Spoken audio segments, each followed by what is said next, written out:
नमस्कार। आज हम एक ऐसी किताब पे थोड़ी गहराई से बात करने वाले हैं जिसके बारे में शायद सबने सुना होगा। पर्सनल फाइनेंस की दुनिया में तो ये बहुत ही फेमस है। रॉबर्ट कियोसाकी की रिच डैड पुअर डैड। हमारे पास ना इस किताब की एक डिटेल समीक्षा है। तो आज कोशिश यही रहेगी कि समीक्षा के आईने में देखें कि भाई इस किताब में ऐसा क्या है, क्यों इतनी चर्चा होती है, इसके आइडियाज क्या हैं, क्या ये वाकई असरदार हैं या फिर इसमें कुछ कमियां भी हैं। हाँ, बिल्कुल। और इस किताब का नाम ही देखिए, है ना, रिच डैड पुअर डैड। हाँ भाई, ये कॉन्सेप्ट ही अपने आप में बड़ा दिलचस्प है। दो पिता। बिल्कुल, एक रिच डैड एक पुअर डैड, और यही शायद इसकी पॉपुलैरिटी का एक बड़ा राज भी है। तो ये किताब आई थी 1997 में और इसमें कियोसाकी अपने बचपन के दो पिता तुल्य लोगों की सोच का फर्क दिखाते हैं। एक तो उनके अपने पिता जिन्हें वो पुअर डैड कहते हैं, पढ़े लिखे थे, अच्छी सरकारी नौकरी थी, पर पैसों को लेकर वो हमेशा थोड़े परेशान से रहे हैं। और दूसरी तरफ थे उनके दोस्त के पिता रिच डैड। वो शायद उतने पढ़े लिखे नहीं थे, पर बिजनेस की समझ गजब की थी। उनकी पूरी सोच ही दौलत बनाने और फाइनेंशियल फ्रीडम पर फोकस थी। हाँ, और समीक्षा भी यही कहती है कि ये जो कॉन्ट्रास्ट है ना, ये दो पिताओं वाला नजरिया, यही किताब को बहुत पावरफुल बनाता है। मतलब बड़े जटिल से लगने वाले फाइनेंशियल आइडियाज जैसे एसेट बनाना, इन्वेस्टमेंट, ये सब वो रोजमर्रा की कहानियों से जोड़कर एकदम आसान बना देता है। अच्छा। और ये सीधे सीधे दिखाता है कि पैसे को लेकर आपकी सोच, आपकी मानसिकता, वो कितनी ज्यादा मायने रखती है, शायद आपकी डिग्री या मेहनत से भी ज्यादा। समीक्षा कहती है कि ये तुलना ना पाठक को एकदम से सोचने पे मजबूर कर देती है। हाँ, ये बात तो है, वाकई सोचने वाली बात है। तो चलिए फिर समीक्षा के हिसाब से देखते हैं कि वो कौन से मुख्य सबक हैं जो कियोसाकी इन दो पिताओं के जरिए सिखाने की कोशिश करते हैं। पहला और शायद सबसे ज्यादा फेमस, अमीर लोग पैसे के लिए काम नहीं करते, पैसा उनके लिए काम करता है। सुनने में तो बड़ा अच्छा लगता है ये। समीक्षा क्या कहती है इस पर? देखिए, समीक्षा इस विचार को किताब का, आप कह सकती हैं, सेंट्रल पिलर मानती है। इसका सीधा सा मतलब ये है कि सिर्फ सैलरी पर डिपेंडेंट मत रहो। अपनी कमाई का इस्तेमाल ऐसी चीजें, मतलब एसेट्स खरीदने में करो जो आपके लिए और पैसा कमाए। अच्छा, एसेट्स। हाँ, यहीं पर वो फर्क साफ होता है। एक्टिव इनकम यानी जो आप नौकरी से कमाते हैं, और पैसिव इनकम यानी जो आपकी संपत्ति से कमाई होती है। जैसे मान लीजिए किराए से इनकम, स्टॉक से डिविडेंड, या कोई ऐसा बिजनेस जिसमें आपको रोज खपना ना पड़े।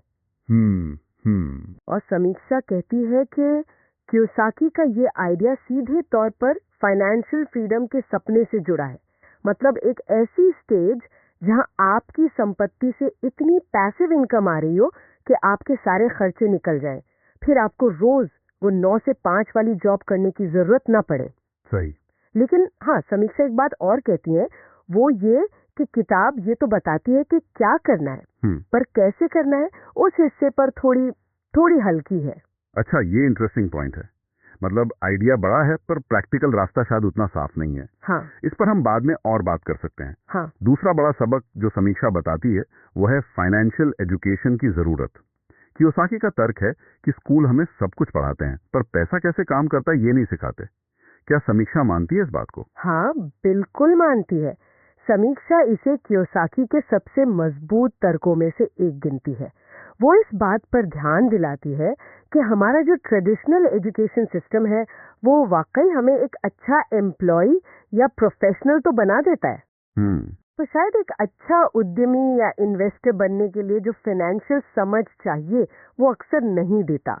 समीक्षा के मुताबिक कियोसाकी बिल्कुल सही सवाल उठाते हैं कि भाई अगर पैसा मैनेज करना इतना जरूरी है तो ये स्कूलों में क्यों नहीं सिखाया जाता।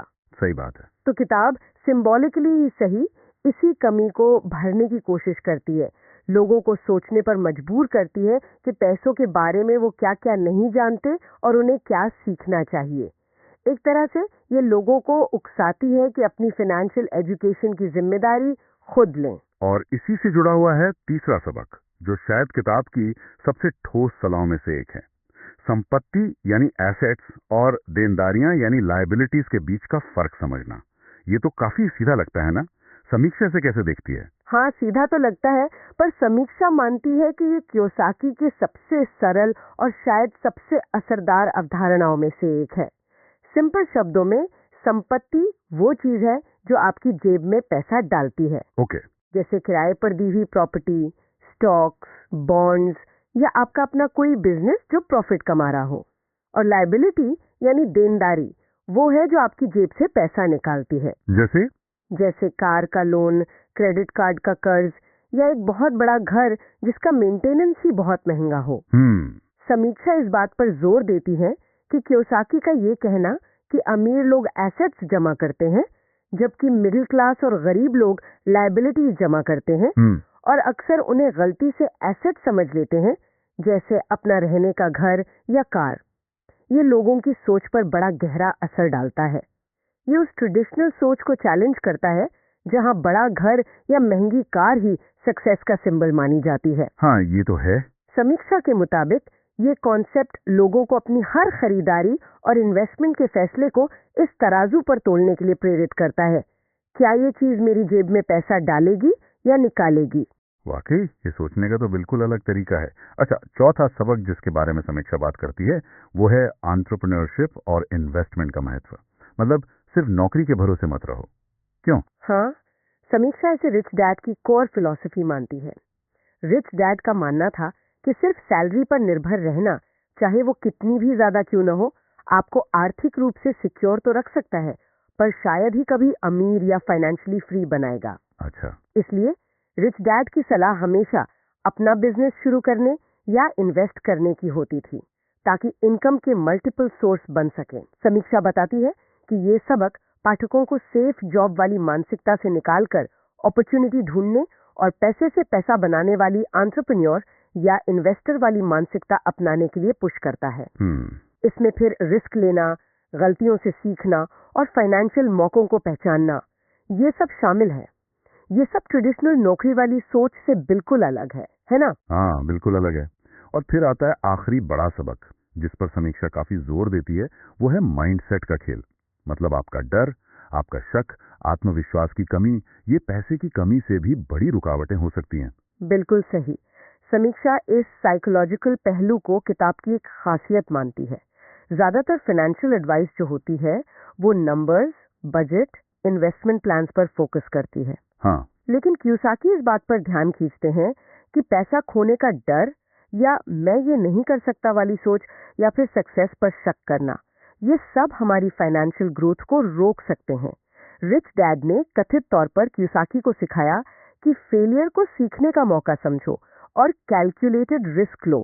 समीक्षा के अनुसार ये अमीर वाली माइंडसेट बनाने पर जोर, जिसमें आप मौके देखते हैं, रिस्क मैनेज करते हैं और लगातार सीखते रहते हैं, ये किताब का एक बहुत महत्वपूर्ण मैसेज है और यही चीज इसे सिर्फ एक फाइनेंस गाइड से कुछ ज्यादा बनाती है। तो ये तो हो गए वो मुख्य सबक जो समीक्षा के हिसाब से किताब सिखाती है।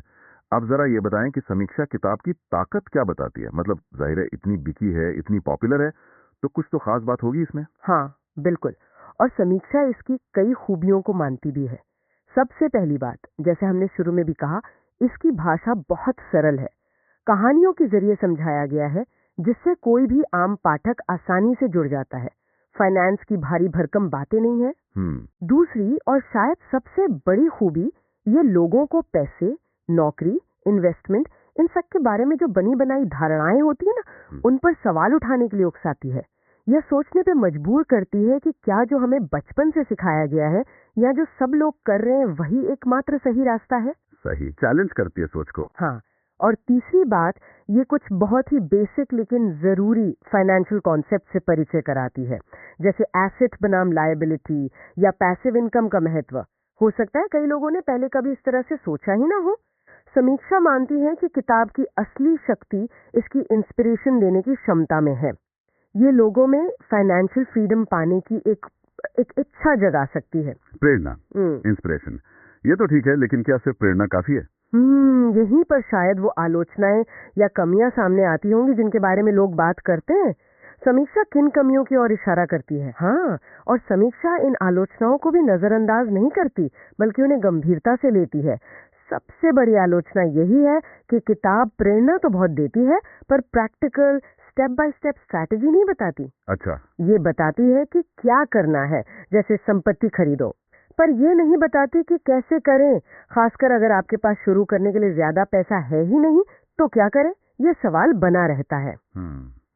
ये तो वैलिड पॉइंट लगता है। दूसरी आलोचना ये है कि कई उदाहरण जो दिए गए हैं वो बहुत ज्यादा सिंपल कर दिए गए हैं या सिर्फ किस्सों पर आधारित है। वो असल दुनिया की जो कॉम्प्लेक्सिटीज हैं उनको कहीं ना कहीं नजरअंदाज करते हैं।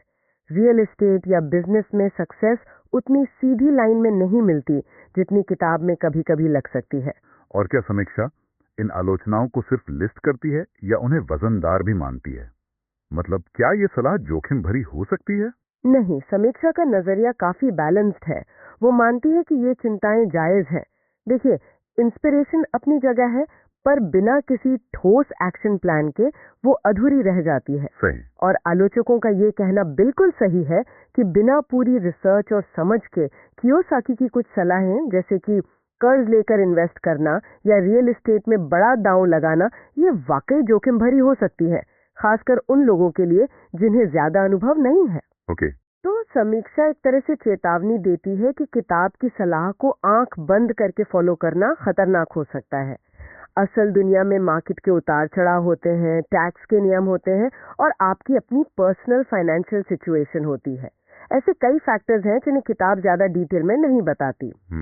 इसलिए समीक्षा के अनुसार ये किताब एक अच्छा शुरुआती बिंदु तो हो सकती है, पर इसे एक कंप्लीट इन्वेस्टमेंट गाइड मान लेना एक बड़ी भूल होगी।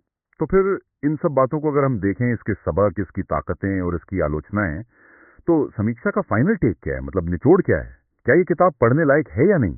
देखिए, समीक्षा का निचोड़ ये है कि रिच डैड पुअर डैड एक इंस्ट्रक्शनल मैनुअल से कई ज्यादा एक इंस्पिरेशनल किताब है। अच्छा, प्रेरणादायक ज्यादा है, निर्देशात्मक कम। हाँ बिल्कुल। ये शायद आपको ये ना सिखाएं कि स्टॉक कैसे चुने या अपना बजट कैसे बनाएं, लेकिन ये पैसे को लेकर आपकी जो सोच है ना उसको जड़ से हिला सकती है। ये आपको फाइनेंशियल लिटरेसी के महत्व का एहसास करा सकती है और आपको और ज्यादा सीखने के लिए मोटिवेट कर सकती है। तो फिर किसके लिए है ये किताब? इसलिए समीक्षा इसे उन लोगों के लिए एक अच्छी शुरुआत मानती है जो पर्सनल फाइनेंस की दुनिया में अपना पहला कदम रख रहे हैं, लेकिन वो ये भी साफ करती है कि सिर्फ इसे पढ़ लेना काफी नहीं है। इसे प्रैक्टिकल गाइड, ज्यादा डिटेल्ड फाइनेंशियल एजुकेशन और शायद किसी क्वालिफाइड फाइनेंशियल एडवाइजर की सलाह के साथ सप्लीमेंट करना चाहिए। समझ गया। ये एक क्यों किताब है, कैसे किताब नहीं। इसका सबसे बड़ा योगदान शायद माइंडसेट बदलना है। यानी ये एक चिंगारी की तरह है जो आपको सोचने पर मजबूर करती है, लेकिन आग जलाने और उसे जलाए रखने के लिए आपको और लकड़ी, मतलब और ज्ञान और स्ट्रैटेजी खुद जुटानी पड़ेगी। क्या बात है, बिल्कुल सही कहा आपने। समीक्षा का सार यही है। ये आपको सही सवाल पूछना सिखाती है, जवाब शायद आपको कहीं और ढूंढने पड़े। तो ये थी रॉबर्ट कियोसाकी की रिच डैड पुअर डैड की समीक्षा पर आधारित हमारी आज की चर्चा। एक ऐसी किताब जिसने यकीनन लाखों, शायद करोड़ों लोगों के पैसे को देखने के नजरिए को बदला है। भले ही इसकी सलाहों पर हमेशा बहस चलती रही हो, पर इतना तो तय है कि इसने कम से कम फाइनेंशियल लिटरेसी के महत्व पर बातचीत को तो बहुत बढ़ावा दिया है। हाँ बिल्कुल। और जैसा कि हमने देखा, समीक्षा इस बात पर बार बार जोर देती है कि किताब ठोस निर्देशों से ज्यादा मानसिकता पर, सोच पर केंद्रित है। तो इसी बात को थोड़ा आगे बढ़ाते हुए एक सोचने लायक सवाल ये हो सकता है कि पैसे को लेकर हमारी अपनी ऐसी कौन सी गहरी मान्यताएं या धारणाएं हैं जो शायद हमने बचपन में अपने परिवार से या अपने माहौल से सीखी हों, जिन्हें इस किताब के विचारों या फिर उनकी समीक्षा की रोशनी में दोबारा परखना या शायद चुनौती देना फायदेमंद हो सकता है। ये सिर्फ एक विचार है आगे सोचने के लिए।